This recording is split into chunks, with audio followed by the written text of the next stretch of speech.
বিকেলের নাস্তায় অথবা বাচ্চাদের টিফিনে কি দেওয়া যায় এই নিয়ে খুব চিন্তায় থাকেন আমাদের গৃহিণী আপুরা। আপনারা চাইলে কিন্তু এই রকম ফ্রোজেন আইটেমগুলো করে রাখতে পারেন, যেগুলো 1 থেকে দেড় মাস পর্যন্ত ফ্রিজে সংরক্ষণ করতে পারবেন।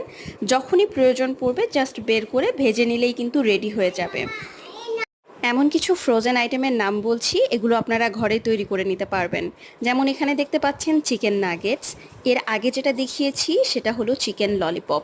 চিকেন ললিপপ কিন্তু চিকেনের ললিপপ যে পিসটা থাকে সেটা দিয়ে করতে পারবেন। আর একদম প্রথমে দেখিয়েছি চিকেন সাসলিক। চিকেন সাসলিকটা খুবই হেলদি, কারণ সেখানে কিছু ভেজিটেবলও ব্যবহার করা হয়। আর এখানে দেখতে পাচ্ছেন চিকেন স্ট্রিপস। এছাড়াও রয়েছে চিকেন বল অথবা চিকেন সসেস। প্রতিটা আইটেমই কিন্তু আপনারা বাচ্চাদের টিফিনে এবং বিকেলের নাস্তায় দিতে পারবেন। আর এগুলো যে এত মজার, আপনারা বাসায় না ট্রাই করলে বুঝতে পারবেন না। রেসিপি পেতে চ্যানেলটি